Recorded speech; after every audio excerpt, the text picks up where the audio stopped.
Plein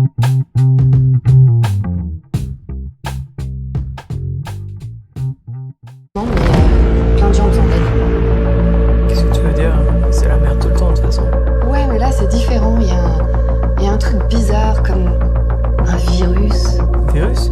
Arschloch! Dreh dich um! Das ist so sehr scheiße! Il est où maintenant? Mon père? J'ai envie de le rencontrer, ton père. J'ai envie de le rencontrer, ton père. T'es prêt? Ouais. Si t'es sage. Ça va peut-être être mon beau-père. Ah ouais? Ça veut dire quoi ça? Ça veut dire que tu veux qu'on se marie? Bonjour. Oh, you must be Leonard. Leonard, I'm Dennis. I'm Marie's father. It's nice to meet you. I thought you were French. Tu sais, moi aussi, j'ai des problèmes avec la monogamie. Moi, je pense qu'on devrait baiser qui on veut, quand on veut. Tiens, santé. Non, non, tu n'es pas heureux, toi. Non. Marie non plus, elle n'est pas heureuse. Mais non, on était bien ensemble. Pourquoi tu l'as trompé? C'était juste une fois. Leonard, warum rufst du mich nicht zurück? Qu'est-ce qui t'arrive? Ich rufe dich die ganze Zeit an. Quoi? Ma fille, elle va pas revenir. Arrête d'être désolé, apprends à cuisiner. You're done. Get your shit. Faire plaisir! Parce que c'est vrai!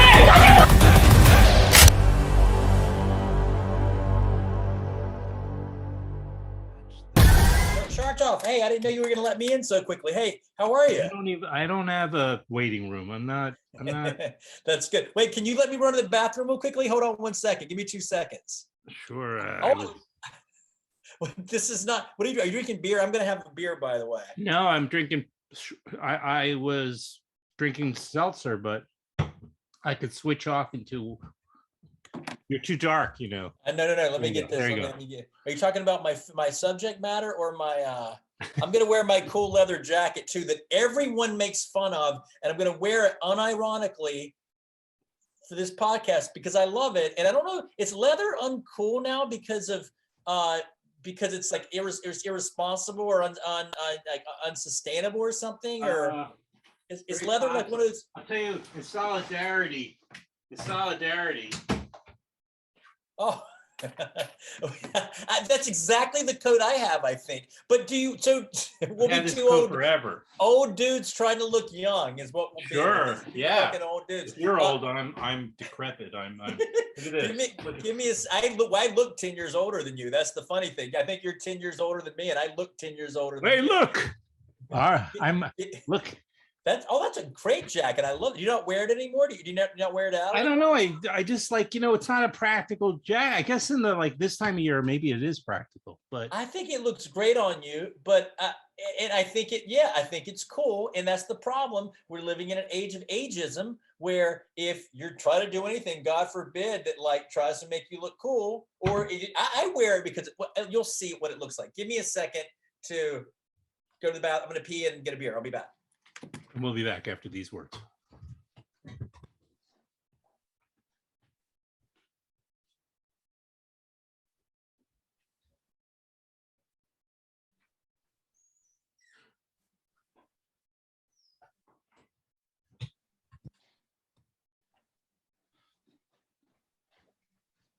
Oh, my jacket. I put my coat on. And put your jacket on. I think Yours is much lighter weight than mine. This is light. This is a cheap jacket I got on eBay for $90. But the thing is, I would have paid $200. I would have gone as high as $200 for this and I like it. You look I think you look very chic, actually. I think I look. I was born. Kennedy was the president. So no, but I mean, but your hair looks real good. Looks actually like you had somebody cut it. I look like what? It looks like it has. You look really like manicured. I mean, your hair, certainly your haircut looks really like. Do you have it professionally done? No, I cut it myself. Are you being funny right now? No, not at all. It has that very Hollywood director look. Your hair. I like my you have great hair. It's great. Well, hair. so do you. What are you talking about? We got two great heads of hair here.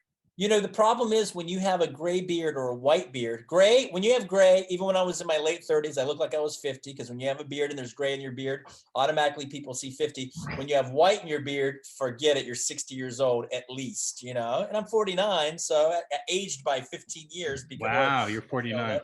I've known you since you're about 40 then.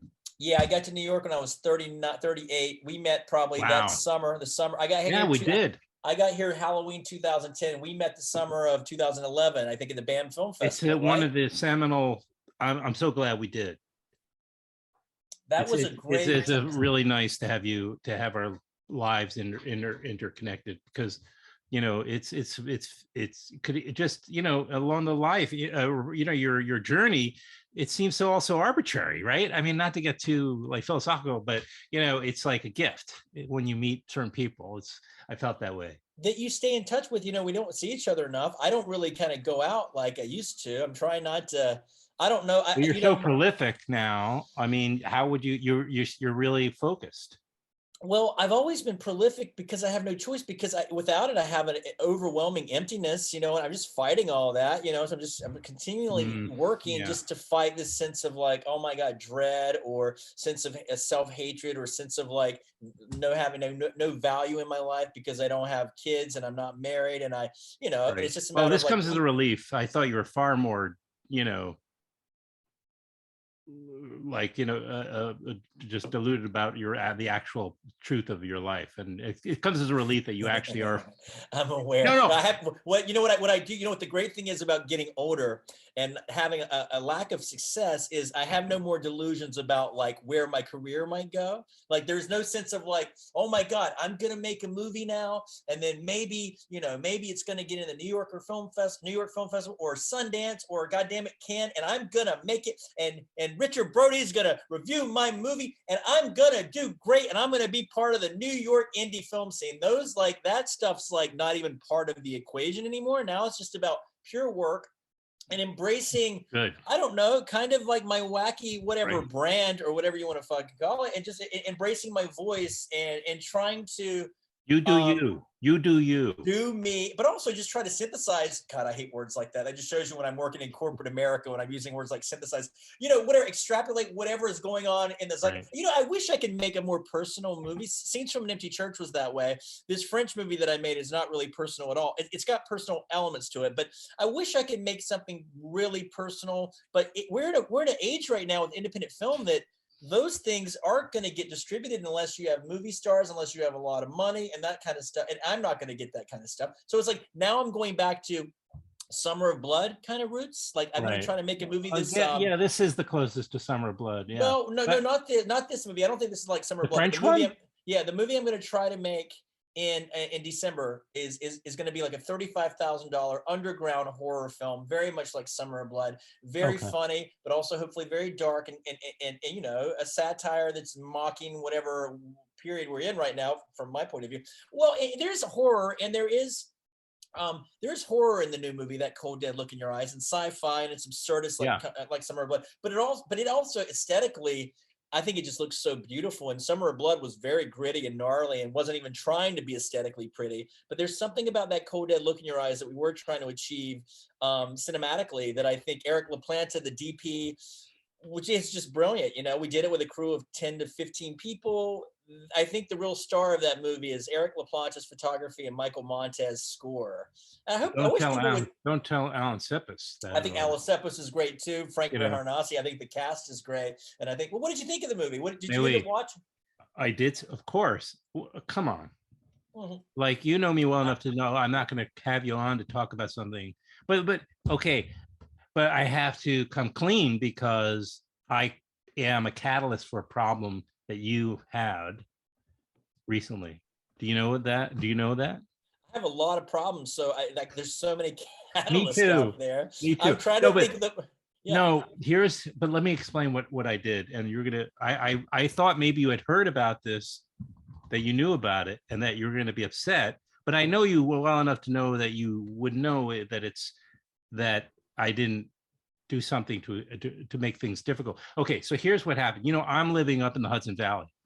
Okay, I didn't know that. Where are you in the Hudson Valley? You didn't know? No, where are Yeah. you? Are you like Terrytown or something? Or No, way north of that right now.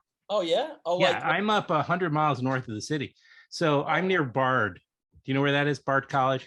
Like Yeah, I've heard- you know where the Woodstock Film Festival. I'm like on the east, but I'm on our side of the river. So if you go up directly along the Hudson for 100, I'm right there. Like I'm in Tivoli, where north of Rhinebeck.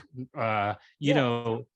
Rhinebeck, my friend DeVoe, I know my friend DeVoe lives in Rhinebeck. What? So I've been up there. DeVoe Yates lives in Rhinebeck. I think he lives. It's about an hour and a half train ride up north, right? Yeah, yeah. Oh, I didn't know DeVoe was here. I know DeVoe, of course. I'm pretty sure he's in Rhinebeck. I'm gonna look him up. I should look him up. He's a sweetheart. All right, so wait. Let me tell him that. Yeah, go ahead. Here's the real quick. So okay, so I started watching. I got them. I'm a seconds into that cold dead look in your eyes. Did I get the title right? Yeah. The cold dead look in your. I don't even know how to say the photographs of course, Richard Sandler. Now, Richard, you may understand where this is going, Richard lives miles away, so I've run into him a few times. He lives in Catskill, which is nearby. Yeah. And at the moment's in, I'm texting him. Hey, I saw the movie. It's such a striking, beautiful, opening with the photos and the title treatment and everything. It's fantastic. And then Michael's music, it's fantastic. So well, before you go for any further, for anyone who may be listening, the 5 people that may be listening, not because of you, but because it's me, no one cares. But for anyone who's listening, if you haven't seen the movie opens with a montage of really great photography for photos of New Yorkers, candid photos of New Yorkers from the 70s and 80s. Beautiful, brilliant photography by a photographer named Richard Sandler. And I reached out to him 2 years ago if we could use his photos. I mean, I put him in Applesauce here, a movie of mine, Applesauce. Richard and I had met a few times. We were cool. He's like, yeah, baby, put the photos in the movie. You can use it. And I said, can we print your photos and frame them? And he's like, yeah, baby. And we work it out. He gives us permission. We pay him just a tiny bit of money because he's basically giving it to us for free. Film. Yeah. Right. And he's like, go for it. And I assumed it was all cool. He's a pretty edgy guy. He's an edgy dude. I thought he might be. I didn't assume that the subject matter. Of course not. First of all, you have no. You will never do something to try to fuck anybody over. So that I knew. Okay, so then you see the movie. You didn't know Richard Sandler was part of this. You obviously know Richard Sandler, and then you not texted beforehand, but once I saw his name as the photographer of those photos, which is supposed to be the products of a character in your film. Yeah. Yeah. But I texted him, I said, wow. And I already from the beginning of the movie, I was like impressed with, and so then I get a call from him, and yada, yada, yada. I don't know if we should disclose this. No, of course, disclose it all. So in front of everybody. Yeah, because this is interesting and it's also truth. And it also allows me to defend myself. And also, I'm not trying to create a rift. There's already a rift going on. I know, and I felt terrible because I love you. Terrible. This isn't your fault. How would you know? All right, no, of course. I know. So Richard, obviously Richard said, can I see the movie? And you sent him a link. Is that what happened? Because I was wondering how he saw the movie. He said he didn't remember because it was a couple of years ago. And he forgot about it because it's a lot of time has passed. He probably, would have remembered if it was much. Anyway, the point everybody's memory too. And then he didn't like the movie. He didn't like it. He didn't want to. That is an understatement that he didn't like it. Okay, because you sent him the link. What did he say to you after you sent him the link? This is the photographer Richard Sandler. So he called back and he said pretty much what I just said. I mean, he said he didn't. He said he hated the film. And he called you and he demanded you take the photos off the film. And I said, and I'm thinking to myself, what are you talking about? This film is out. It's coming out tomorrow. It's done. It's locked. It's out. There's nothing to be done about it. But, I would never badmouth Richard because, he is a legend and he is brilliant. He's a fantastic guy. I love Richard Sandler. He is absolutely brilliant. But, he did email me and said some pretty brutal things that were, I think, very reactionary. And from the standpoint of it, the ego that he thought that it was going to hurt his artwork. And I said, listen, Richard, I'm sorry you feel this way, but if it's any consolation, no one likes this movie. It's not just you. We've got rejected from 25 film festivals. The French think it's a piece of shit. It's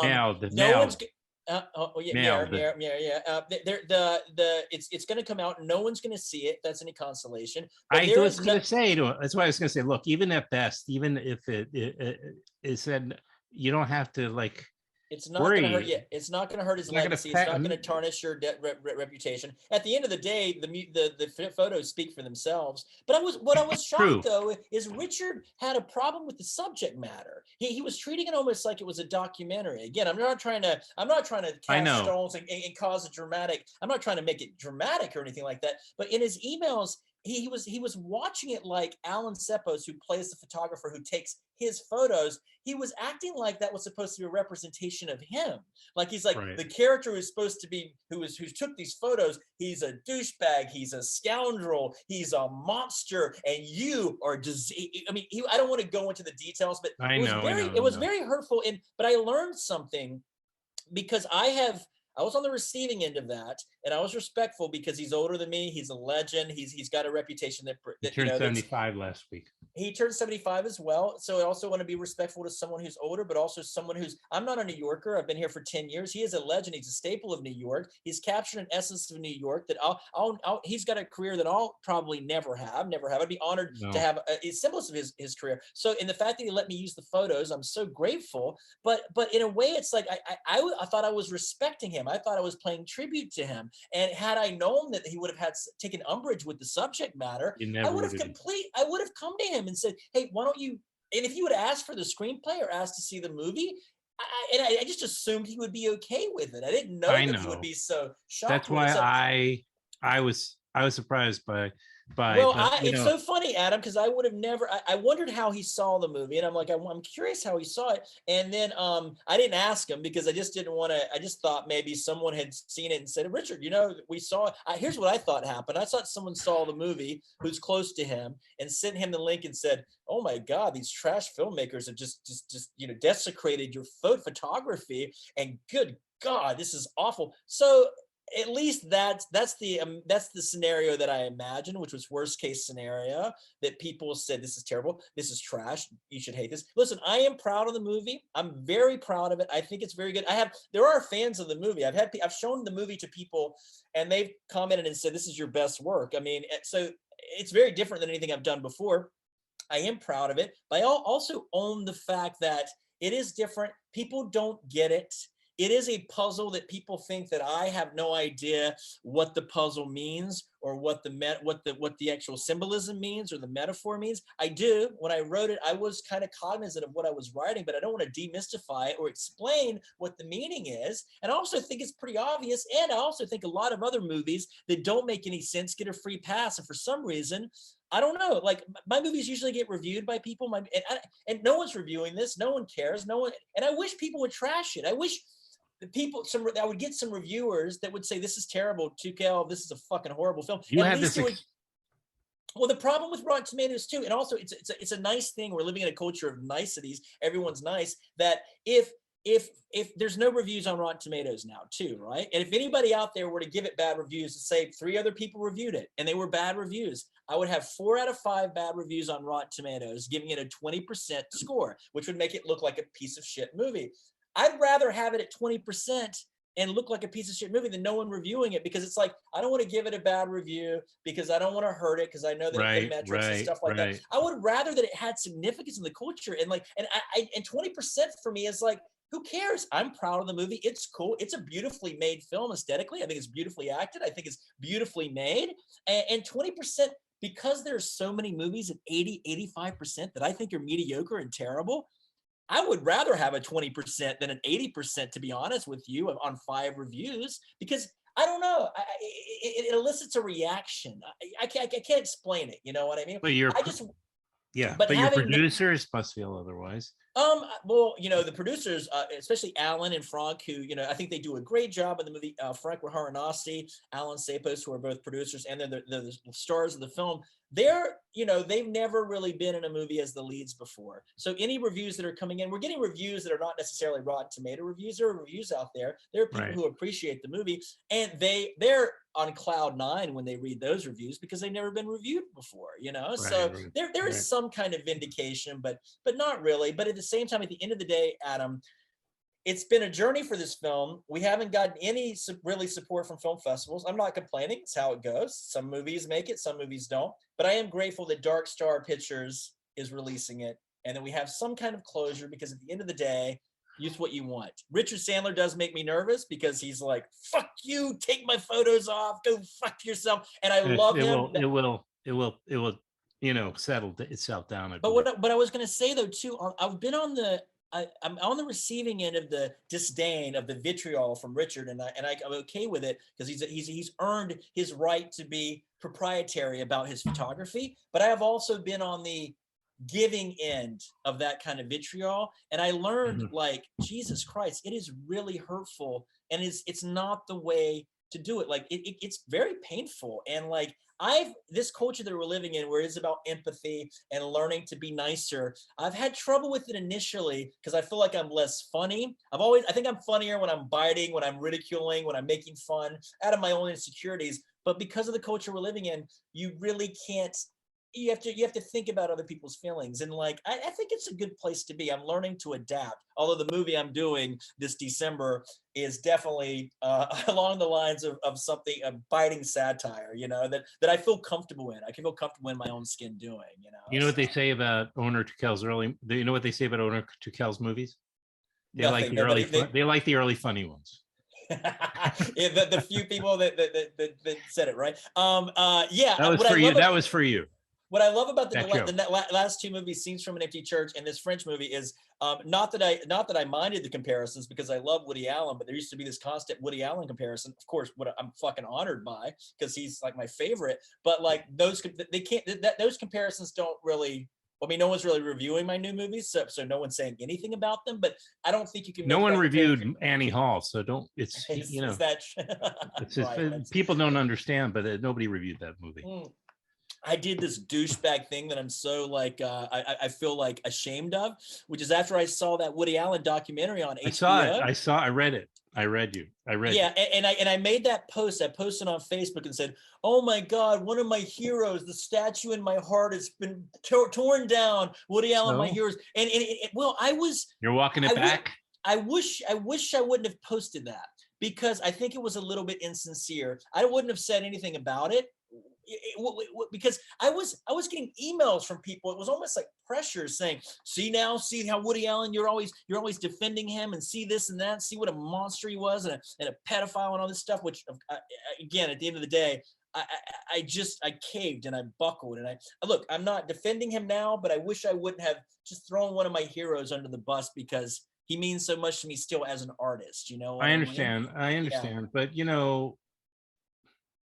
we still, as a society, have not figured that part of the equation out. We are now, this last 3 or 4 or 5 years, what have you, there's been a lot of, obviously, the cancel that whole thing. However, we still don't really know where we land about the artist versus the, I don't know, the person behind the artist, like, because, people are still playing Michael Jackson. There's not, it's not going to end.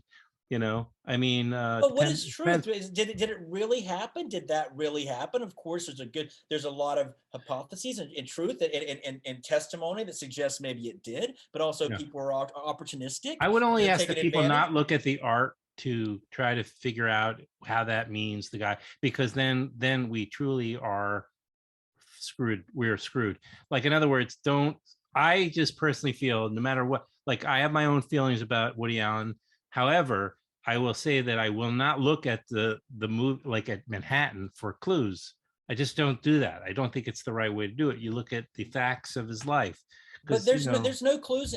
The things about Manhattan suggest that he would have slept with Sung Yi at the age of 17 or 16. Now, that's all in Manhattan. And again, I can be okay with that. We've always known that. And I'm like, men have done that, of course, too, through the entire history of the existence. Well, and I am okay with all that, because it's something we've always known. Now, whether he decided to stay with her in order to justify that they were in love, okay, whatever. I'm okay with that too. At the end of the day, if there's some kind of doubt or possibility that he may have touched Dylan at 6 years old, that's the thing that, like, I can't reconcile with that, or I can't accept that, because that is evil in my opinion. So, but in the documentary, it almost, in a way, it's like opened up the possibility of him doing that, which is like this element of doubt, which is I caved to. I also had friends that are very close to me who also love Woody Allen, who know how much I love him, who were basically goading me like, did you see it? Wait till you see the next one. And I was like, I would be nervous before watching every episode. I would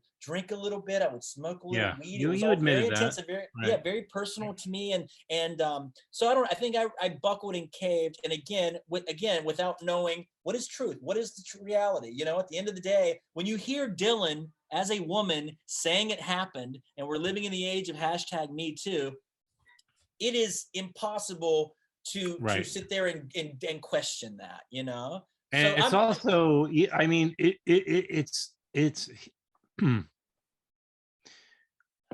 you don't have to, extract, I know I'm trying to think in like, he's just, I will say this, at the very minimum, he's done so much damage.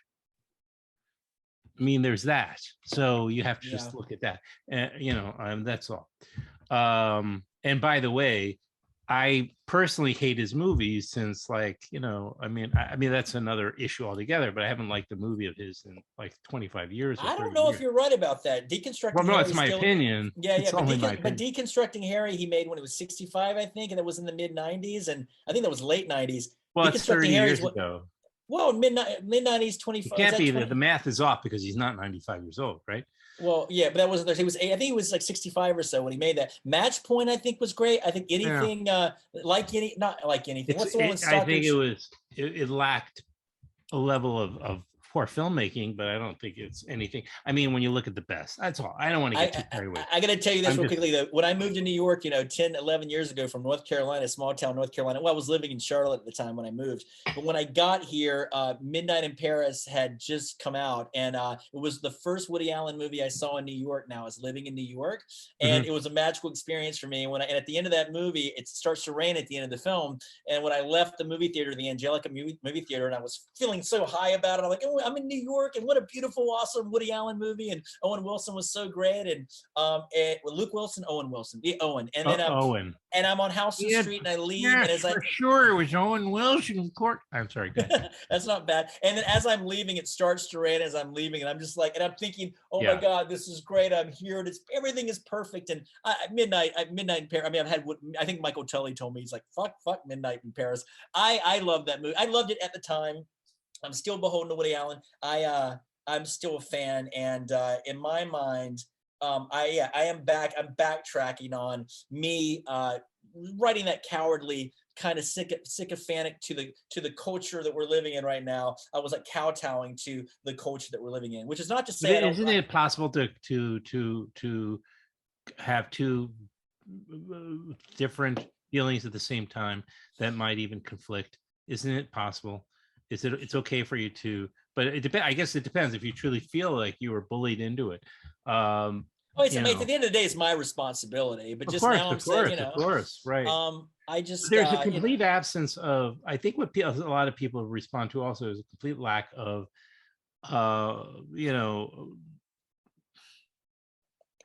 just like Woody Allen has never really taken any, level of ownership or I think that's what one of the things that triggers a lot of people is this complete denial of everything. But his lack of caring about what people think about him is so obviously the truth. It is almost admirable.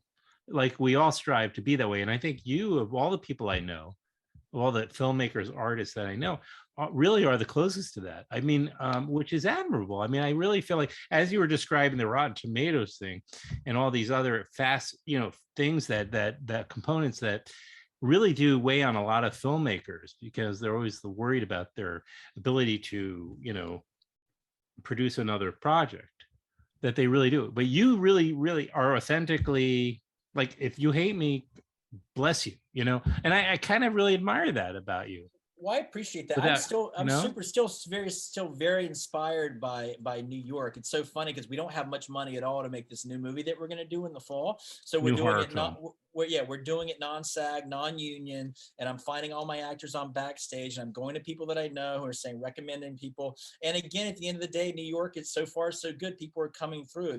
You've got so many photographers with amazing camera packages coming forward saying, oh my God, I make $1,000 a day doing commercial work, or $2,000 a day doing commercial work, but my heart is in narrative, independent film, even though independent film, this level of independent film is fucking dead. But I will do this for you for $200 a day for nothing. I have people actors coming out of the woodwork who are fucking brilliant, who you wonder why they're not SAG, and you wonder why you don't see them. They're like, I will do this for no money, and I will fucking be in this crazy movie. And again, New York is about the people, and about people here wanting to make something and coming together to collaborate.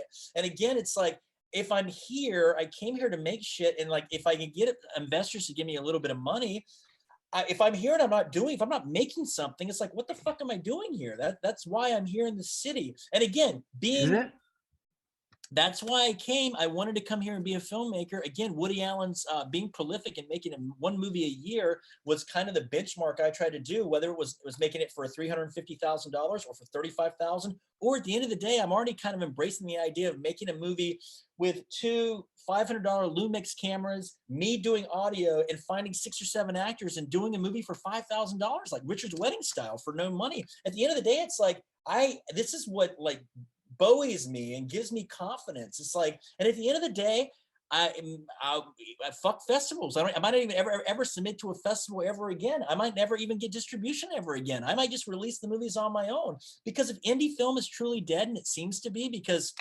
why would anybody review my movies? Why would you see all these festivals? If you don't get into a big festival, you don't get reviewed at festivals. You can't get a sales rep. Without a sales rep, you can't get your film sold. If your film gets sold, they're not going to give you an MG anyway. It's like, what the fuck? It's like, okay, there's no way to make really money on this. So it's like, I'm here, and people are doing underground theater and black box theater, and it's like, all right, I'll just be an underground filmmaker, and I'll try to build a body of work that way. Maybe go to Turkey and make a film. Maybe go to Poland, maybe go to France. I don't know. It's like, I'm trying to weigh the possibility of a different lifestyle that is pure art and not any sense of the business aspect or reliance on film festivals, because I never get into Berlin. I don't get into the European film festivals. I don't get into Sundance. I don't get, I'm not getting into Tribeca anymore. So it's like, all right, I'll focus on the festival, smaller festivals or no festivals at all. It's just about the work, man. It's just about the work. I might have a part for you in the new movie too, because you were great at Richard's Wedding. And there are a lot of podcasters in this new movie, not necessarily podcasters for white men, straight white men, but there are straight white men roles who die terrible deaths. Not that I want to see you die, but I would love to see you on camera again. But if I do, should be terrible. It's a terrible death. You would have a terrible death. Hey, but I have a question. Well, of course, the answer is yes if you decide to go. But here's my question. I was thinking about this while you were talking, because I phased you out completely, and don't worry. Cut me off at Shartup. No. I love you. I'm not going to cut you. Right around Catfight, and then you were on HBO right. There was I was on episode 7, season 2 of Room 104. Room 104 with Josephine Decker, episode 7. Very proud of that. She's of course one of the great directors and actresses, right? and one of the great seminal minds, and a little crazy. Josephine Decker is crazy in a great way. Of course. So what about that? Okay, I'm thinking about that moment right around that time. You're building up. You do these several films in a row, which are getting at least some buzz, and then you do Catfight. You get some stars in there, and you're doing an HBO series, as an actor. And I'm thinking, here's a moment where you could actually break out. Yeah. And some of the, like Josephine, who you mentioned, and maybe 1 or 2 other folks I can think of, were kind of, they were kind of crossed over. They did decide to do, and then you do The Misogynists. Mm-hmm. Yeah, which is, and it's almost like you made a conscious decision to sabotage my career. One person sabotaged, but You know what? I was hedging my bets. I thought that after the buzz from Catfight in Toronto, we were shooing it in Toronto. I thought we were making a film that was very much in the popular culture and the zeitgeist. I thought it had a lot to say about the current moment we were in. The investors thought the same way. I still vouch for that film. I think it's a very relevant movie, even now, more relevant now than it was then. And I feel like if we had gotten in Toronto, and I'm not blaming Jane Shoto or anyone at Toronto for not accepting it, but that's what I was hoping for. And I mean, I spent a year on my movie on that. After we got to Catfight and after Trump got elected, I did 8 versions of that script. We were workshopping it. I was rewriting, and I had my investors. One of the investors was from Texas. He was a Trump supporter. We were trying to make a movie that was critical of Trump supporters and also critical of the smugness and the arrogance of the left, me included, the year before. We were trying to mock everyone. We were trying to bring everybody together and I think that it was a sense of like, it was too soon. Everyone was still experiencing the collective trauma, at least on the left, who, most festival programmers are, I don't know for sure, but most festival programmers, most people in this world are lefties, right? Liberals. And I think that there was too much trauma and residue that the movie was just it was like re-experiencing the trauma of 2016 because the Trump supporter Dylan Baker is great. I think he's so underrated, that performance. No one saw it. And I think he's fucking brilliant. And it's like, I don't know. I just thought Dylan Baker. Dylan, yeah. And Jamie. And Jamie Block's amazing in it. Dylan Baker, though, is fucking next level. He's fucking amazing. I agree. think Triaz Kelly Dunn and Ivana Milicevic is great in it. And we thought we'd get into Toronto. We didn't. I probably should have waited out Sundance, South by, or Tribeca because we might have gotten into those festivals. But I'm so fucking patient. And I thought, let's just do the Hamptons. The sooner we get this out, the better, because we are right on time. And the producers agreed. We premiered at Hamptons.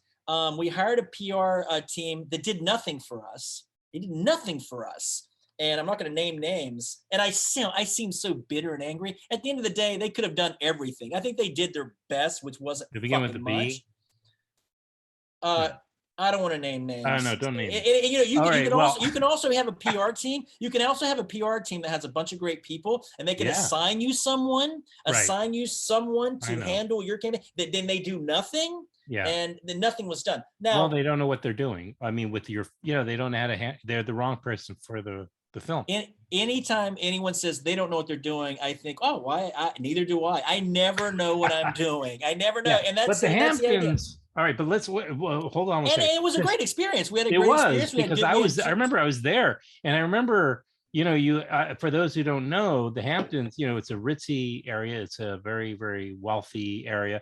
And you would think that the reaction to the misogynist Onur Tukel, my guest today, welcome, by the way, to Thanks, Filmwax. Adam Shartoff. It's good to be here. I love your new website, by the way. It's fucking beautiful. Nice job, Herbert Gamble, for putting that together. He's gonna love that he loves you. So he messaged me, goes, Onur loves it. He did a great I love Herbert job. too, and I give him props because he's just incredible. I've learned so much I've learned a lot through it's a great. Okay, so you're at the Hamptons. I'm at the Hamptons, and that's where I saw the film, and the conversations with the Q&As. I mean, I was expecting people would walk out, they'd be offended because they're wealthy liberals, which is a difficult crowd. And but they were. I remember the Q&A and sitting in the back of the room and watching and just thinking, people really enjoyed meeting you. You charm, of course, them. They don't know what to expect, and then you come out, and I think they just adopt you. Well, here's the thing too. Liberals with a sense of humor who are able to poke fun at themselves, because I think that's what's been lacking. I'm sure that's what it was, but go ahead. But they enjoyed it and they got it. And there were also Republicans and conservatives there who found it refreshing just to hear liberals being read the Riot Act a little bit, being criticized a little bit. And at the end of the day, it was trying to be, I can't articulate what it was trying to do, but it was kind of like what Colbert would do when he was on the Daily Show as a conservative, and he would say conservative things that were absurd. It was kind of the same idea, you know what I mean? It was like we were kind of stealing from that playbook, and it was a way to bring people together. And Conservatives loved it. Liberals, anytime we had screenings in Montclair or in Denver, people really enjoyed it and people really got it. We tried to go a long way with language, and we tried to kind of offend everyone in a way that wasn't hateful or spiteful, but playful in a lot of ways. And Dylan has a way of being charming and sinister at the same time. You know what I mean? So we thought we were going to do well with it, and we got a pretty good sales rep. I can't remember the fucking name of it. They're French sales rep, and they pitched it to everyone. And at the end of the day, Oscilloscope put it out. And let me just say this: Oscilloscope and Factory 25 put it out. This is how much support we got for the movie. This is how much support we got. They put it out. Not one tweet, not one Facebook post, not anything. Not even to say, this is the movie that's out. Not one. Thank you, Oscilloscope. Thank you, Factory 25. Do I sound bitter? No. There's a reason why no one saw that fucking film. But, you know, I'm grateful that it got released. I'm grateful that it's out there. But you know what? Hey, distributor, maybe give us a tweet that says watch the movie. And I think because of the subject matter and because of the title, it was just like, oh my God, we shouldn't do it. It's too risky, you know? I went to Oscilloscope. I remember when I went there to because they wanted to meet me to talk about In the Williamsburg. movie. In Williamsburg, nice offices. Went there. I mean, no one said hello, which is fine. It's cool. Who the fuck am I, right? I walk in there. No one says so. I go back to the office, talk to Berger, and then I leave. And the dog that's there actually bit me on the hand. There was a dog that was actually there. And I bet the dog. Yeah, it's a beautiful, sweet little. But that I should have thought. You know what? Yeah, this is like kind of. This is the thank you. That's like you. So I don't want to bite the hand that feeds me, but I'm biting the hand. I'm biting the hand that bit my hand. Basically, is what I'm trying to say. I sound bitter, and sometimes I am, but I always do it with a grain of salt. Yeah, it's okay. At the end of the day, we got reviews from Hollywood Reporter, from Variety. It was cool. But you know, when the movie opened at Cinema Village at 2020, we had a great, right before COVID hit. I think that there were 10 movies that opened that weekend, right? And New York Times reviewed every one of them but ours. We were the only ones that didn't get reviewed. So it's funny because I think it goes back to me backtracking on Woody Allen. Is like, I feel like New York, I love New York and I always will, but they threw Woody Allen under the bus. And I feel like there's this kind of, and again, it's almost like fashionable to criticize woke culture now. Again, I think there's a lot of good things about woke culture, but it's not just woke culture. It's this safe culture. Like, where's the danger? Where's the edge? Where's the punk rock? And I feel like, you know, who am I to say? Because I'm just some old dude with a fucking beard and trying to look young in my leather jacket. Right. And no one cares what I have to say. That's the theme here. Well, Dave Chappelle. You know, Chappelle's. Here's the thing about Chappelle. In my opinion, his cardinal sin was it wasn't fucking funny. I didn't care about the subject matter. He can say whatever he wants. But when you're that rich and that powerful, and you play the victim, and then you're not fucking funny. I didn't see it that way. I know I saw your. I just didn't see it that way. I mean, I don't think he's been doing jokes for a while, but he's been doing like storytelling. You had a negative reaction to the special. I had a positive reaction. So you enjoyed it. It just shows right? You what you enjoyed it. You enjoyed the show. Yeah, you thought it was funny. I think it was funny. I thought it was bad. I laughed a little bit, but it was more just I didn't feel like it was even comedy per se. Like I thought. It was what he's been doing for a while, which is political commentary or social commentary, which is valid. I don't know. The problem is it's called stand-up. It's just not. But I thought that what he was saying about being an artist, about being, I thought I was surprised by your reaction, to be honest with you. I thought you would be more understanding of what he was saying, which, you know, he was talking about two different things: the sort of the cultural or social side of how he's perceived through his, you know, his whole trans take, and then his one-on-one, like the way he is interpersonally, which is very, very like cool. And the message I took away from the whole thing is like, I can fuck up and I can say things that are completely disgusting, or it's in a way defending Woody Allen on some level as an artist. Yeah. That's what I felt like Dave Chappelle, like that's what I thought was my takeaway. It was like Dave Chappelle is saying something like, regardless of what you may think of what he says, he has the right to say it. He has 100%.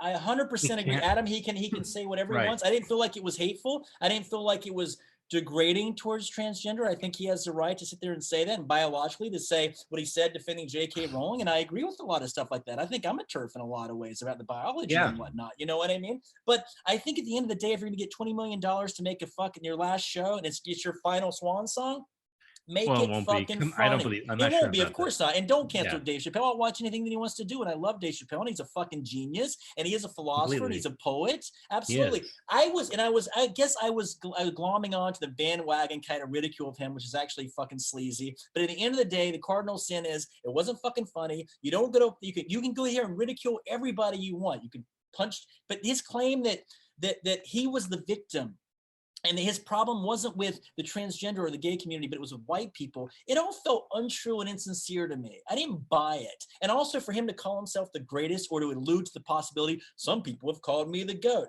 Give me a break. Have some humility. To be that fucking powerful, you can make fun of everybody. That's fine. Make fun of everybody. The fucking underdog, the people in power. I don't give a shit. But if you can't make fun of yourself, and they try to make that fucking empty gesture that I'm a victim, my people are a victim, my people, my tribe, you're black, you're a fucking celebrity. It's a different tribe.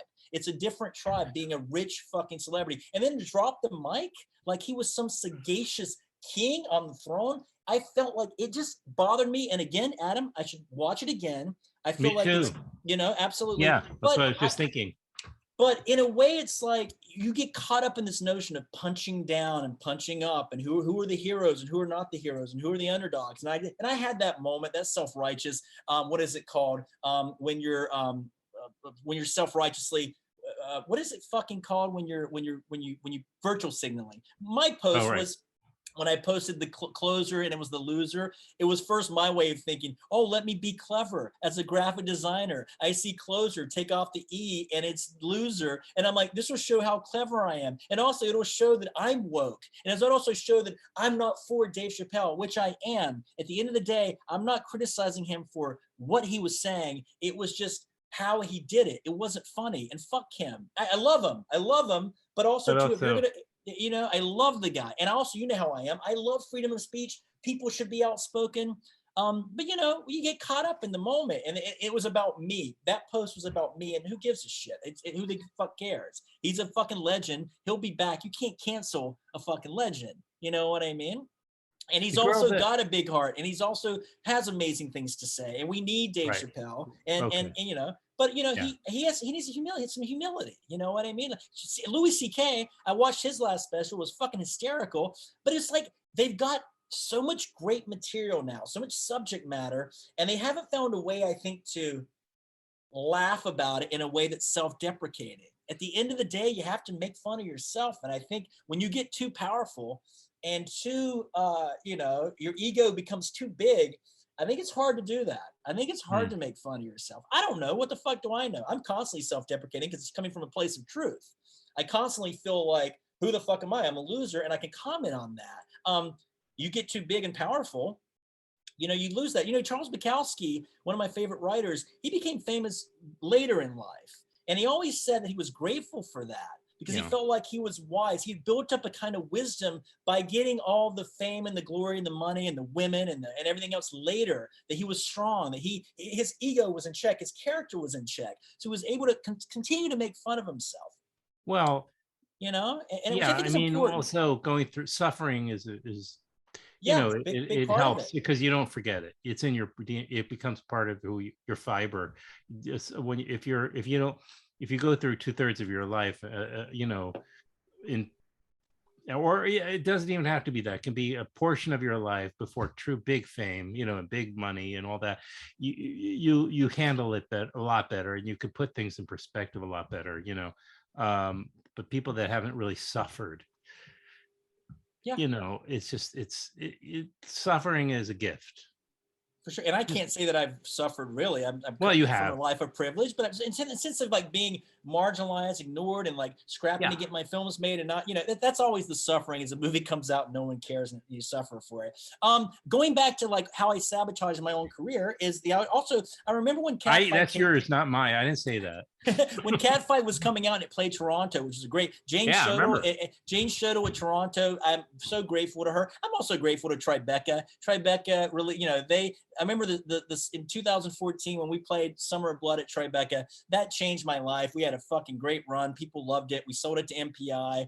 I can't complain about Tribeca at all. They're fantastic. And I got offered to be managed by a decent manager who managed some pretty famous comedians. He took me to dinner. He took me for drinks.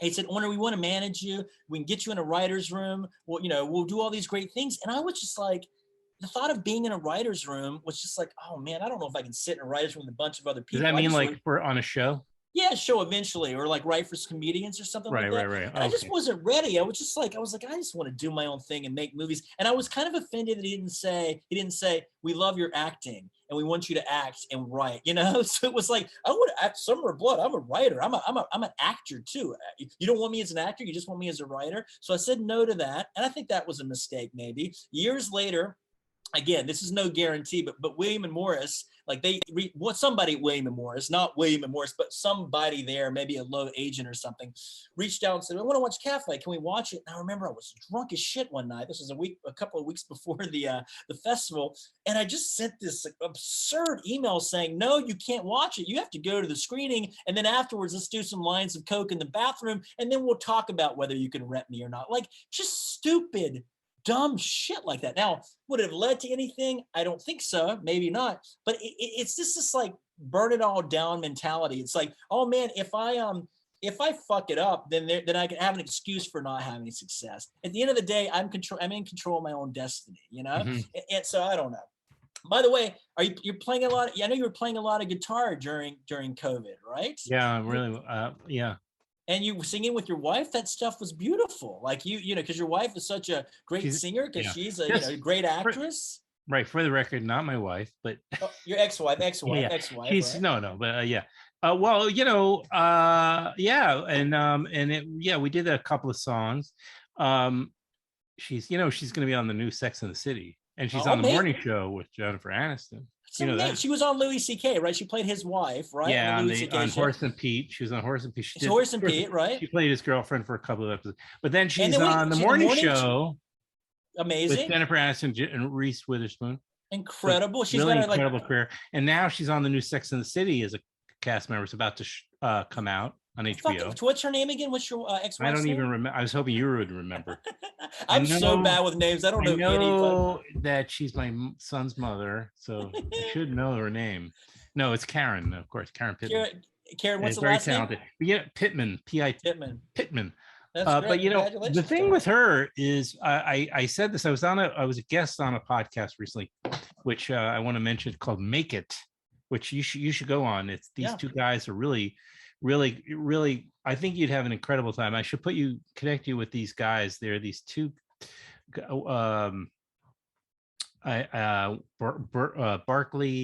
Christopher Barkley and Nicholas Bugs, and they have this podcast called Make It. I mean, it's not a great name for a podcast, but it's okay. Anyway, they do a great. They recently had on. Anyway, it doesn't matter. I was on the show and they asked me about her, and I have to say the things I said was, she really did have an influence on me too, regarding her preparedness. She's so professional. I look at that, her approach to her craft, and yes, great actor, but there's so many great actors, or so many potentially great actors.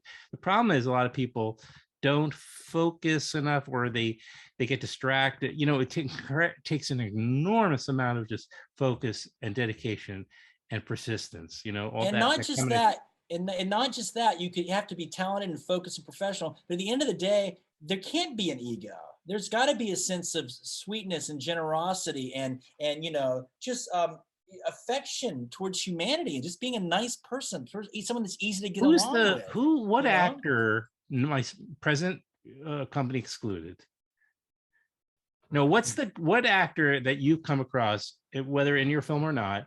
I think you already mentioned. I actually answered this earlier, but is the one that had the most, I don't know, just the biggest impression on you? Was it Dylan, or is it in Oh, terms well, of like? well, here's the thing about Dylan is, Dylan, when we approached him for Misogynist, we were shooting in 6 days and he had 180 to 90 pages of dialogue to memorize.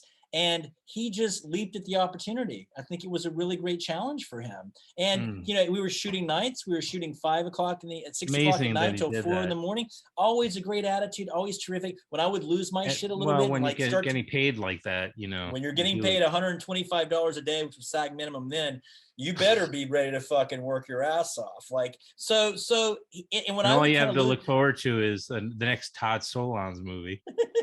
Dylan tells me a great story about when he made Happiness. He was at the Toronto Film Festival. I don't know if I've mentioned this to you before. He was at the Toronto Film Festival. Happiness was great. It did really, really well. It was a toast of Toronto. I can't remember if it played, what festivals it played before. I think maybe it made its premiere at Toronto, whatever, in the mid 90s or whenever it premiered, early 90s, mid 90s, late 90s. And talk of the town, Dylan is in the car, the taxi, going to the airport to fly back to New York, and he's listening to like the equivalent of Siskel and Ebert, the Canadian version or something, who's doing a recap of Toronto and all the great movies they saw, and then he's listening to it on the radio in the taxi. I might be paraphrasing here. The details might not be 100%, and they're talking about how great Happiness is and how brilliant it is, and what a visionary Todd Solondz is. And by the end, and Dylan's feeling so great about everything. And by the time he gets to the airport, literally they're just finishing up the conversation, and they say, you know what? And we can all agree on one thing, absolutely unanimously, that Dylan Baker, he'll probably never work again. That's how they close it. Oh my God! Because Dylan, of course, is playing the pedophile in the movie, and of course, one of the greatest. To me, it's one of the greatest scenes when he's talking to his son who's crying about what he defiled his son, who gave him the sleeping pill or whatever. And it's just, to me, it's a miracle. It's talking about two opposing things at one time. You have absolute fucking tragedy and disgusting kind of elements in the darkest comedy at the same time, balancing comedy and tragedy so brilliantly. And it's astounding, like how dark and funny that movie is. Who produced? I mean, who got behind that film? And isn't it a shame? That's bravery. And isn't it a shame? Todd Solondz, like he makes a movie every 4 years now. Oh yeah, no, yeah. If he can make a movie a year or 2 movies a year, people would get behind it. But I guess we're in a place where, maybe we've moved on from that kind of subject matter when someone like that can't command the kind of money to make a movie the way he wants to, So I don't think we're not there right now. Dylan's great. I've worked with everybody I've worked with is so great. I learned a lesson on a movie I made in 2004, which is called The Pigs. It was a really bad experience, not necessarily with the actors, but with the crew that I worked with, and also my own kind of, I was in a really bad place and I was really dark and negative. And I learned that after making that movie, because I lost my nerve and I stopped making films for about 7 years, that I learned, like, I'm just going to work with people who are fucking sweet and nice and want to be there and want to make art and do it for love. And I learned a huge lesson. And I remember I didn't make a film for 7 years, and I came to New York and I was having a great time, and I made Richard's Wedding, and you were there, and Josephine Decker was there, and Jennifer Prediger was there, and Una Mekas was Jonah Mekas' daughter, and Larry Levine and Dustin Defy and all these great people that I just met that Randy the year Gamble. before. Randy Gamble, all these people, all these new friends. And then I met Jason Banker and Jorge Torres, who shot it. Jason Chlorfine, who is now a pretty big agent for Gersh, I think. Oh, I didn't know that. Yeah, he was a producer on the movie, and he came. I remember he came, and he was just like moving a gear around and just ordering lunch and just like there to support us. And Andrew Sterling, who I met, who was our sound guy. And I just remember being there, and we shot it in 7 days. And I thought, oh my God, this is like the fucking dream. I'm in New York. We're making a movie. All these people want to be here. We're having a blast. And even though the movie had some flaws in it, ultimately I was really proud of it. And then we got a New York Times review, like when it came out a year later. That's like, holy shit, I can't believe it. Like, this is great. Like there's some credibility. Screened at BAM. It didn't screen. It did later. It did screen at BAM later, not for the BAM Film Festival at the time, but later on we had a screening at BAM. That's right. So that's huge. So that, to me, like I'm very, very lucky that things worked out that way. And and then for the next 4 or 5 years, I've had a blast. And like the last 4 years, I'm very proud of the movies that it came out. I have to say this, Adam, if I can pat myself on the back. I had 2 movies come out last year in July. Black Magic for White Boys and The Misogynist. They were released. They were made years before, but they came out in July. And then I had Scenes from an Empty Church come out a year later in July. And then That Cold Dead Look in Your Eyes came out this week. That's 4 movies released in about 15, 16 months, in New York. And I vouch for those movies. I think they're all interesting and great. Look, I have to pump myself up because I'm so self-deprecating that you have to be your own pitch man because, again, right. You have to be proud of it. At the end of the day, I'm proud of the body of work. I know it's flawed. I know some people can hate the movies and I'm fine with that. But I am very proud of the work and I'm proud of the work people have done on it. And, you're a good director. You're a good director of actors. Well, you're a good director of actors. I think the thing I learned the most is by being in a movie, by being in Richard's Wedding. It's because you learn how stressful it is and how exhausting it is make the actors as comfortable as possible. Make everyone comfortable, everyone loose, everyone's having a good time, no one's self-conscious, and then let people say the dialogue the way they would say it. If it's written a certain way, keep the context, let them say it in their own words. And, a lot of times you're going to get some, the results are going to be pretty good, I think, So your actor, Nora Arnezeder, by the way, who I actually knew about because I recently had on, within the last couple of months, she was in a movie called Hereafter. Okay. Kind of like a science fiction romantic comedy. And I had the filmmaker, his name is Harry Greenberger, and my friend producer Carmine Famiglietti, excuse me, and the main actor on it, and she was the main love interest in that. She was in a good portion of the film, so I knew she was. It's the only other thing I'd seen her in. Then I saw her in. She came up all of a sudden in That Cold Dead Look in Your Eyes. Yeah. Your eyes. That Cold Dead Look in Your Eyes. Yeah. Your eyes, I don't know how to pronounce it in French. That's good. I don't know how to pronounce the title in French, so I can't. I can do it for you. I can do it for you. Hold on, let me double. Do you know some French? Do you actually know? Sure. I I have a even very know good how to accent. fucking I have a say good it. accent. It's Tes Yeux Mourants. Great, good job. Hey, I've been told it's hey, a bad. you It's a bad know. title. I've been told it's a bad title. I've been told it's a cool title. It's a cool title in English, and it kind of goes to. I think it's Your Dying. Actually, the French translation of that is the English translation of that is Your Dying Eyes. Is actually a translation. So, but Nora, you should get Nora on the show. She's just fucking cool, man. Getting her in the movie was a big coup because we needed somebody to play the lead. We were auditioned to a lot of people, and then I had a friend. It was going to be a kind of more like a giallo film, and almost speak from the title treatment at the beginning because it has that. What kind of movie? Giallo, those Italian horror films. Oh, sure. Like Dario Argento kind of things. Those kind of movies. Right. Exactly. It would be cool. I think that. Yeah, I mean, if we had the budget to make it bloody and gnarly and stuff, we would have done that. I just saw a Blood Red or something, Color Me Red or something, a Dario Argento film. My friend Ariel Cavusi has been watching a lot of like horror movies lately because she's making her first feature film. Who? We watched that. Ariel Cavusi, Ariel. Oh, Ariel. Right? Sure, of course. Yeah. I'm helping her produce her first movie, and she's been watching a lot of weird. She has a very interesting, eclectic taste in films, and we watch it. It's just so bloody and weird, and the music is so bizarre and bombastic. And I think that's what Montez was going for in the score, was something really bombastic that was disorienting, mentally disorienting, because that's what Franck, the main character Leonard, is going through a period where everything is closing in on him, and it just feels like that score is just compressing you. And I just love it. I think what Montez does is amazing. Nora was terrific. Lisa Azuelos is a French director, a pretty big film director in France, and she was in my movie Black Magic for White Boys. And I reached out. That may be the one I haven't seen. Black Magic for White Boys is good. I'm really proud of it. It's about gentrification. It's about fear of kids. It's about a lot of different things. It's really beautiful. Ronald Gutman is the lead. He plays the magician, and he's a Belgium actor, Jewish Belgium. Does that make sense? Can you be Jewish and Belgium from Belgium and Jewish at the same time? Well, of course. Okay, yeah. So he's brilliant. He's great. He speaks French, and he plays the magician in the movie. And Lisa Azuelos, I think I'm pronouncing that correctly, plays his wife in it. Black Magic for White Boys is great. People should see that. Well, Very how do they see it? It's on like streaming services. MPI Media Group, Dark Sky released it. MPI Media Group released it. Very thankful for them for releasing it. But so Lisa was in that movie, and I reached out to her and said, Lisa, I need a great French actress that can play the lead in this.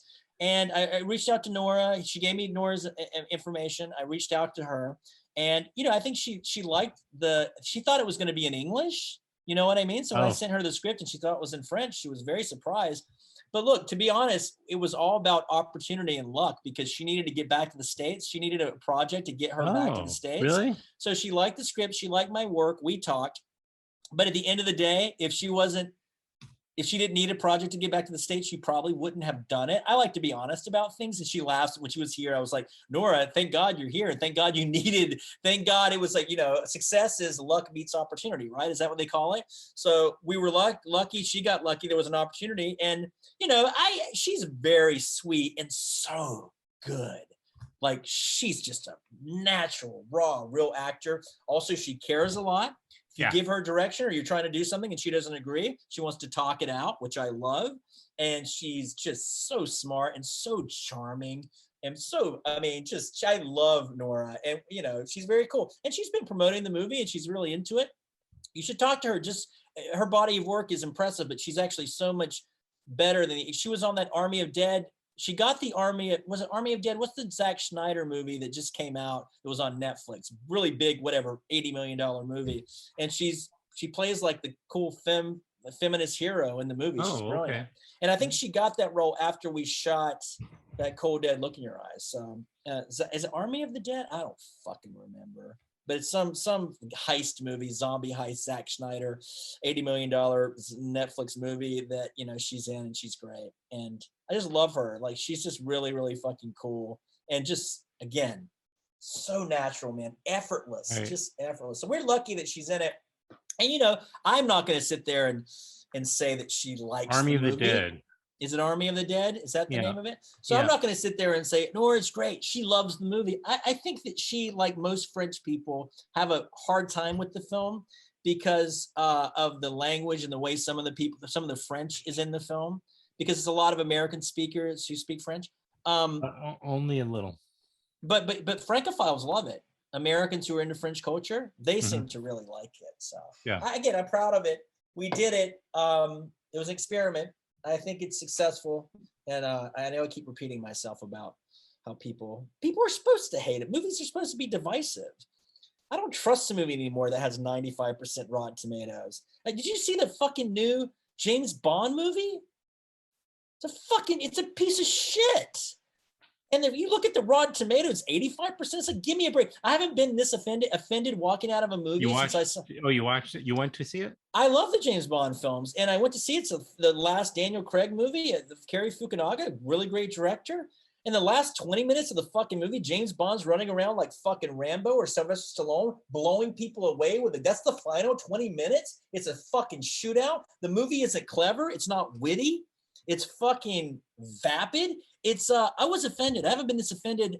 I can't say I haven't been this offended. When I saw the Steven Spielberg, the last Indiana Jones, Kingdom of the Crystal Skull, I remember walking out of that movie theater thinking, oh my God, what an insult to my intelligence. And again, the critics were like, he's back. Fuck the critic. Fuck the critics. They're not reviewing my movie, so I don't give a shit. It's just like, what the fuck is going on? That people are they collectively drunk the Kool-Aid, where it's like, we won't rip a movie apart like that deserves to be ripped apart. Where are the fucking writers? There's no writers on that movie. It's a fucking train wreck. Anyway, whatever. It's good to be righteous about things that don't make to be. I feel as liberated as ever. I in a way, moving out of the city and getting out of the scene a bit with the help of global pandemic, I might add. But it's like I am so just only about like doing my own thing right at the moment, as far as this what I'm doing. Like, I'm less influenced by as ever about anything coming out of the city, because I'm just not really tuned into it. I'm just following my own. That's a good thing. That's a very, very good thing, right? But Whose place are you? Your place, or your parents' place, or No, I'm at my place. What do you mean? Oh, well, is your son staying in the city? Is he in the school? He's in Brooklyn right now, and with his mom. You know, last year I lost my dad. You know, I'm sorry. Yeah, I lost my mom this year. Yeah. I'm sorry to hear that. It's been a fucked up year. I've been I didn't know devastated. that. Yeah. It's a big thing, man. I'm empty like I've never been before. Like it's So nice sorry. talking to you, but this big smile on my face. It's kind of, I know. When did that March happen? 22nd. March 22nd. Yeah. Oh man, horrible. I mean, not tragic death. She died in her sleep after having a heart attack a few days before, but it was sudden. And my mom and I were very close. And she was so youthful. She was 74, but she was youthful and just fun and silly. And we were very close. And I got 2 older brothers, and we're all very heartbroken. But I know you lost your father, and I'm very sad to hear that. You know. Well, thank you, but you know, if I'm not sure why I didn't know this. But, it's okay. It's okay. Yeah, it's something that I don't like playing the victim, although I constantly am. No one reviews my movies, and no one cares. It's not a matter of that. The day my father died, which you and I were in touch. I think the day before, because I just sort of said, "Would you want to do?" It had been a long time, and I just said, "Would you do?" I was just sort of exploring doing a video version of this, which I'm doing.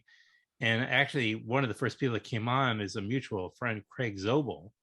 Oh yeah, Craig Zobel's fucking The killing Hunt it right had now. just come out. The Hunt had just come out. Oh, okay, yeah. So, and then I reached out. And then since then, of course, Mayor of Easttown, yeah. And then my father died, but he was, his 80s, well into his 80s now. It was incredible in a way. The one of the, if not the last straw, it was one of the last straws. And I just said, I need a break, and I moved out of the city. Your mom, that's she's. Well, let me ask you something. I mean, but you feel like restorative. It's been restorative to leave the city, right? Like, for me. But I was in the city for so long.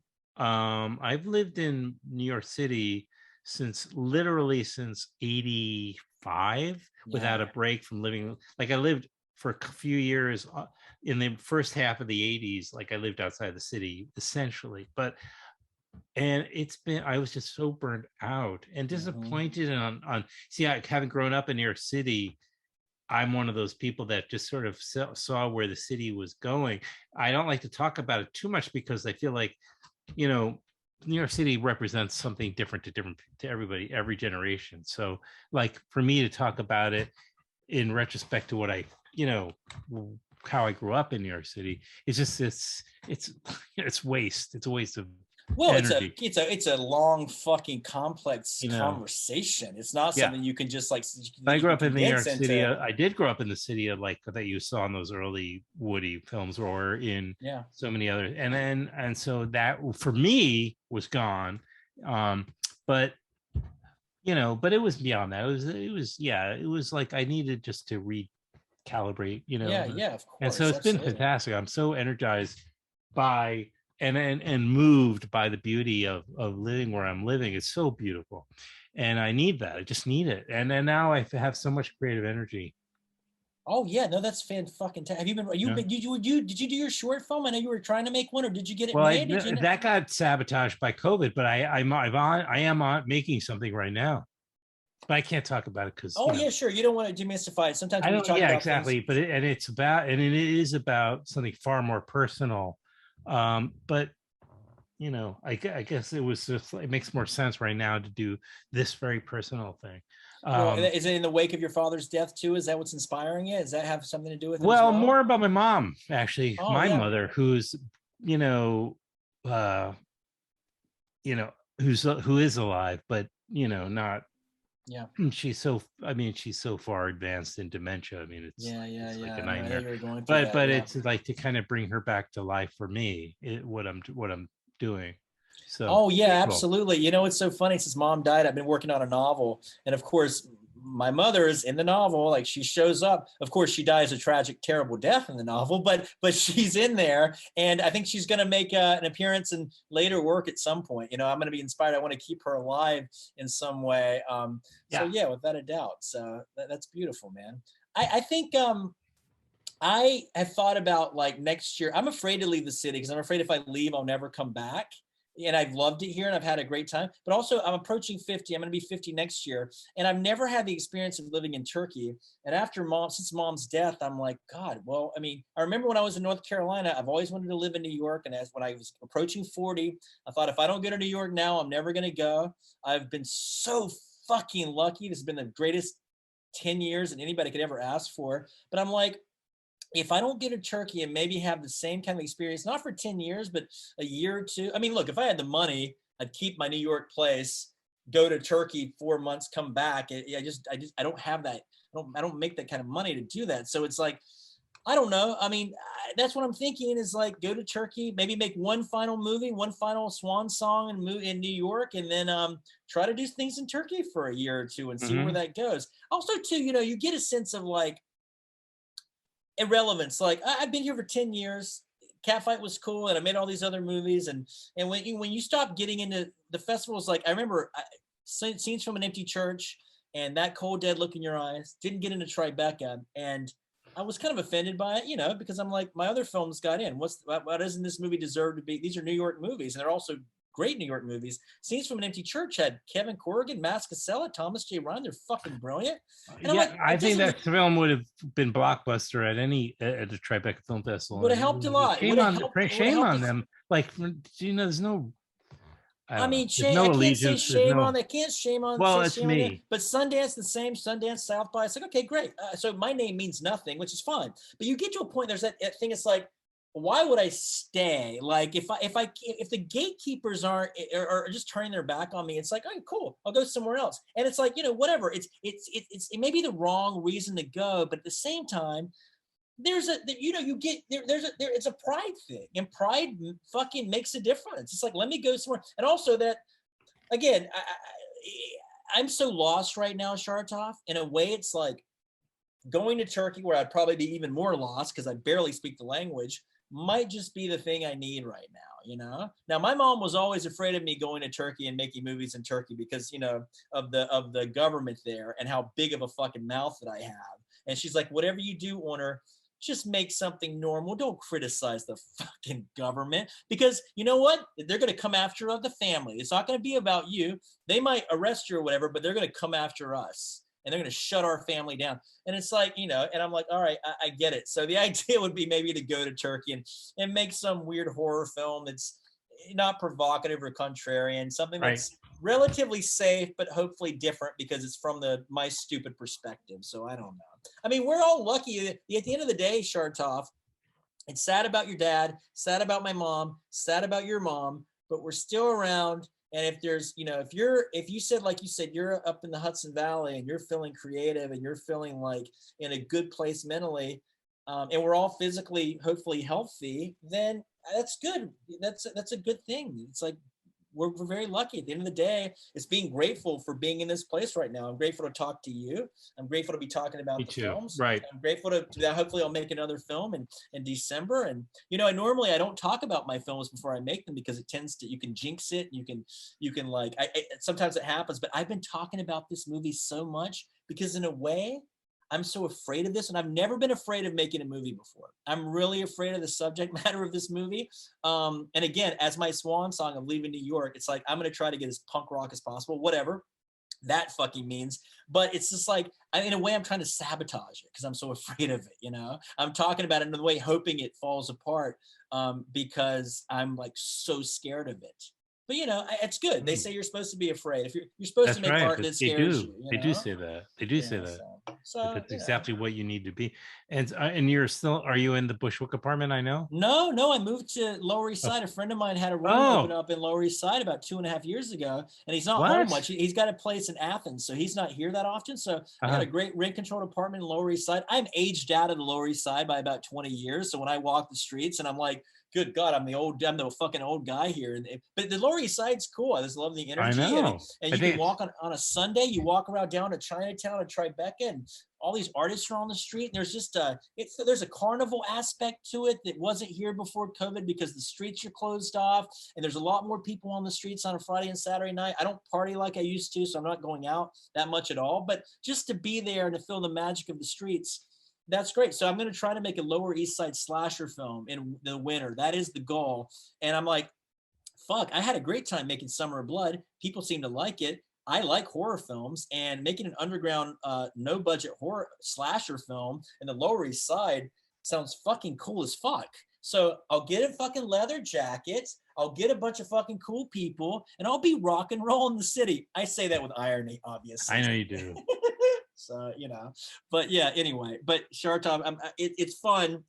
But at the same time, I'm afraid to leave the city because I love it. I love New York. But at the same time, I also think, man, I had a decade here. It's a great fucking ride, man. But I think it might be time to move on, you know? Not because I'm tired of it. It's just because I'm tired in general. And I feel like New York is a city that if you don't have a lot of money and you get to a certain age, for me, like my insecurities come from being 49 and having a lack of success and a lack of money in my pocket to be able to do the things that I'd like to do at 49.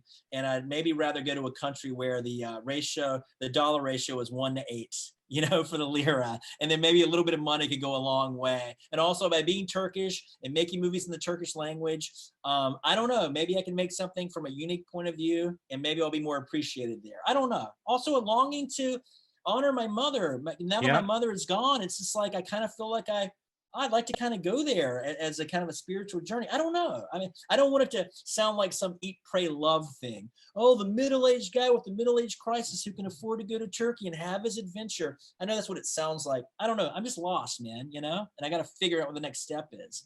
And you look great and you sound great. And it looks like you're set up nicely there in the Hudson Valley, you know? And this is very perfect for right now. This is where I'm supposed to be. And I'm very, very, very, you know, like I haven't looked back for a second about my decision, and I feel so at home here, which is really strange because you'd think that you need a long period of adjustment, but I just felt like when I got here, this is it.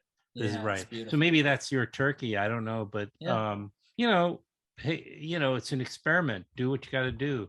You know, New York's not going anywhere. What I admire about you, and this is the thing when I'm 49, is like this kind of shame of being a certain age and not having a kid, not having been responsible. And your son is 15 now, it's 14, 12, 16, 12, 11. How is your? You haven't gotten there yet. You know, he's 18. He's 17. Yeah, he's going to be 18 in the spring. He's going to.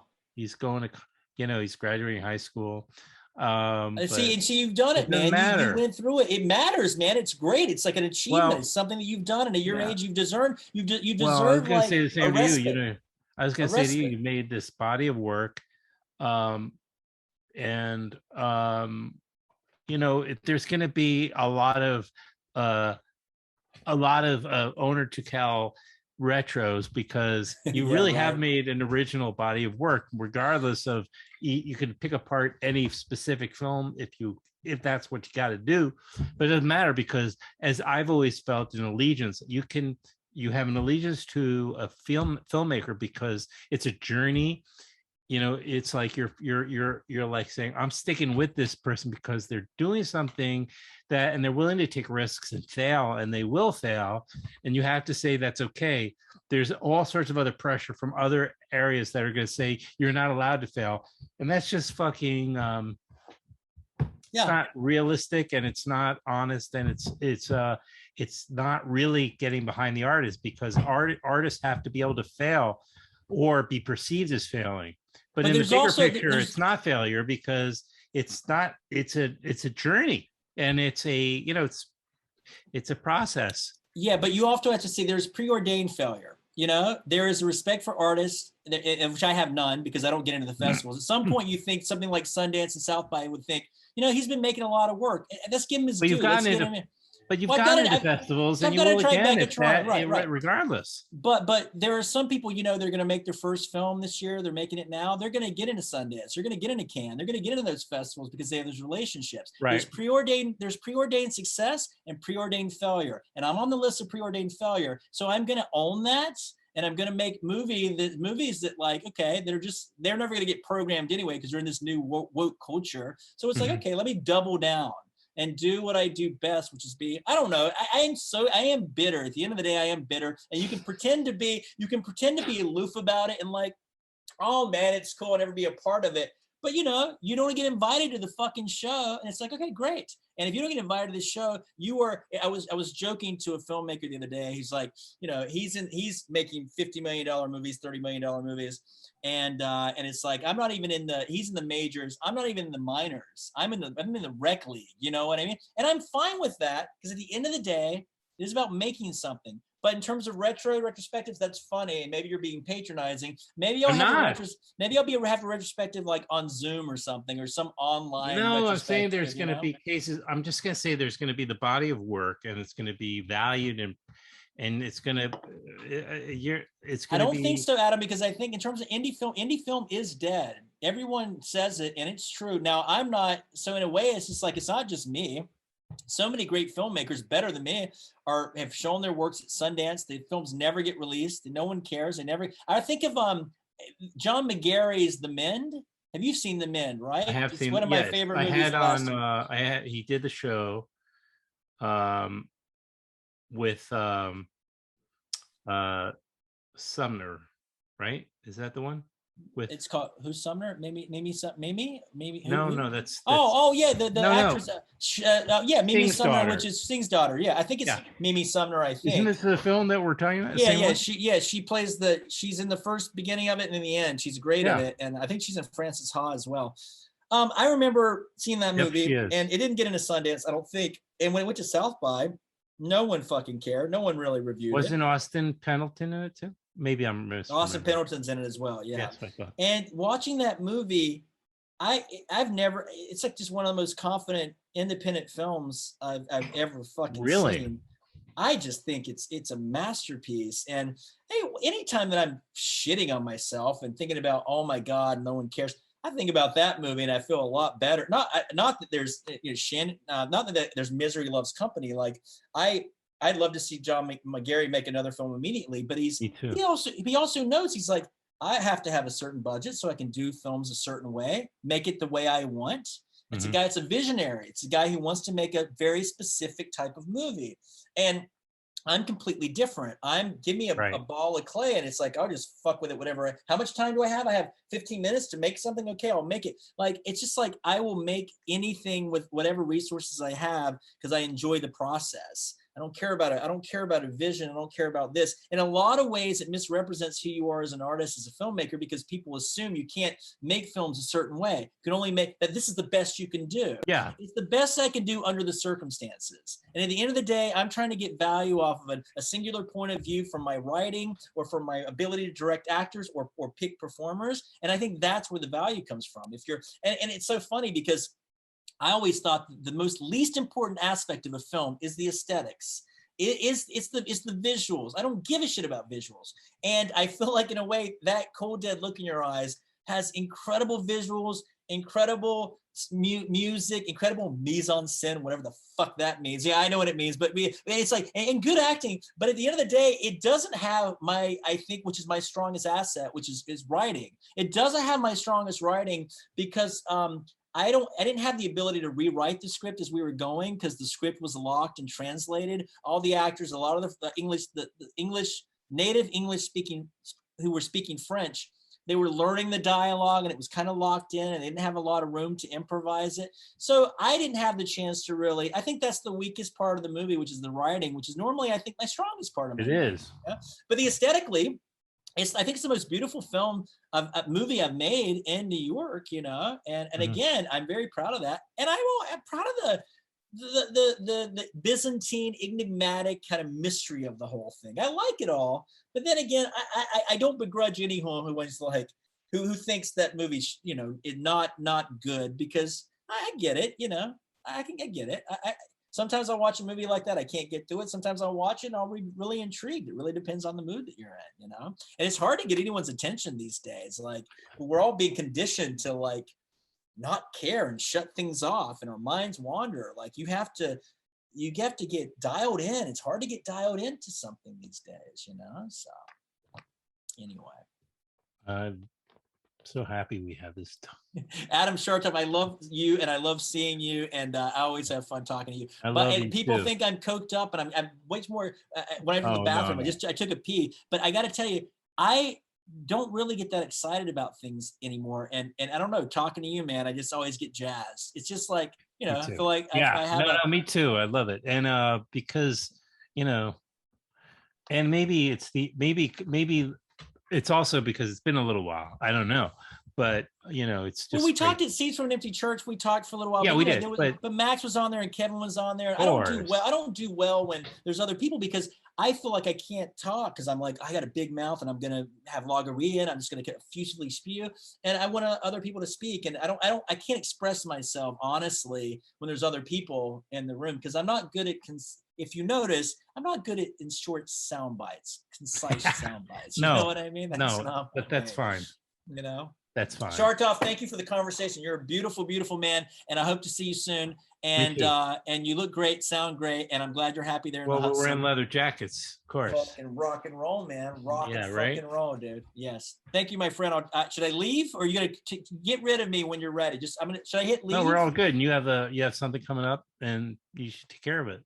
Oh yeah, no, for sure. Yeah, absolutely, man, without a doubt. So yeah, I'm doing this music thing with my friend. We exchange songs every 2 weeks. Music has been a big part of my life the last year. And my friend Matt Hoffman, who's one of my best friends in Atlanta, we started playing guitar together in college 25 years ago. And has it been 25 years? Fucking 30 years ago. And one of my best friends, and he's got kids. He's a doctor in Atlanta, and we thought, well, let's do this music exchange, because he's always been a creative person and a great songwriter and a very intelligent, astute, beautiful, wonderful human being.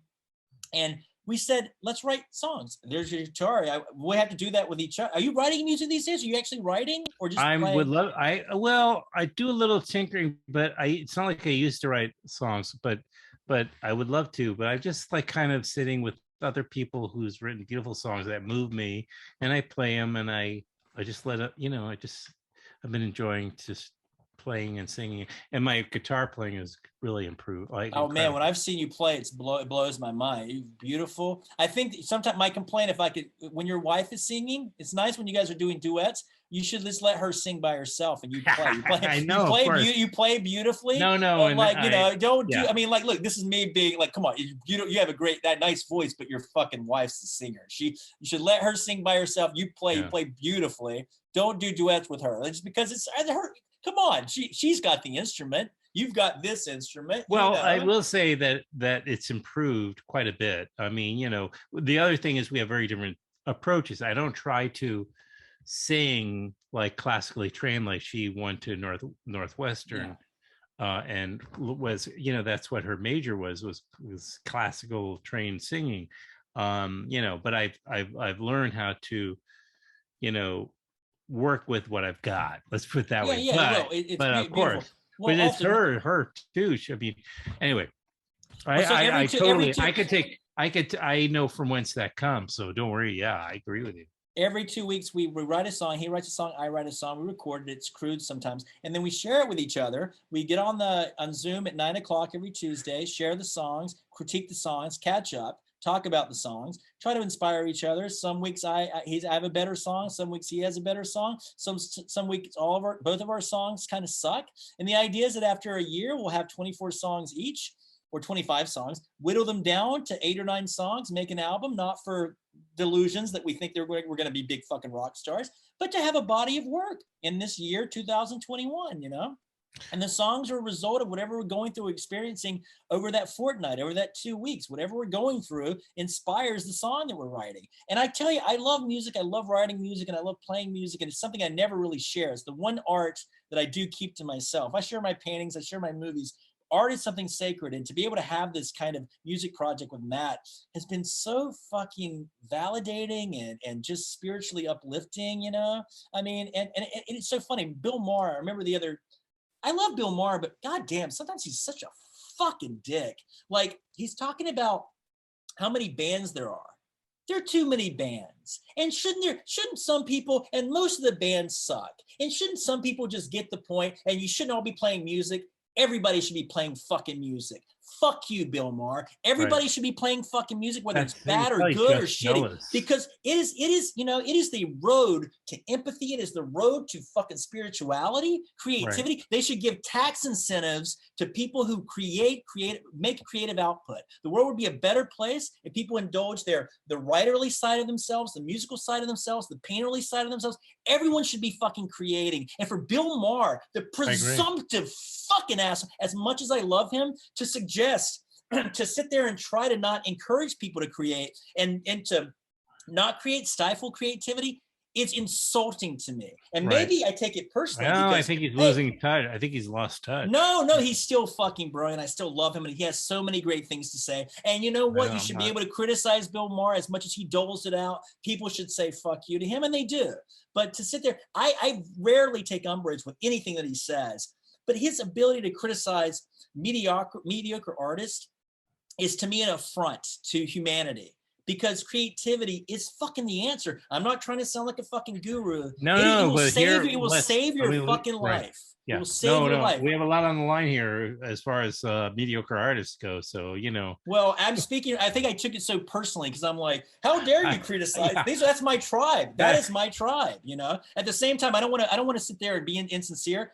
I think I'm brilliant. I think my work is fucking brilliant. I think to be able to do the shit that I'm doing, the body of work is brilliant. But at the same time, I also feel like a hack and I have imposter syndrome. But I'm not going to sit there and claim that, you know, I'm there has to be limits to, you know, you have to love what you create, even if it is mediocre. You know what I mean? You have to love it, and you have to do it. And if you're getting value out of it, meaning out of it, God bless you for that. God bless anybody who's getting meaning out of what they're doing, you know?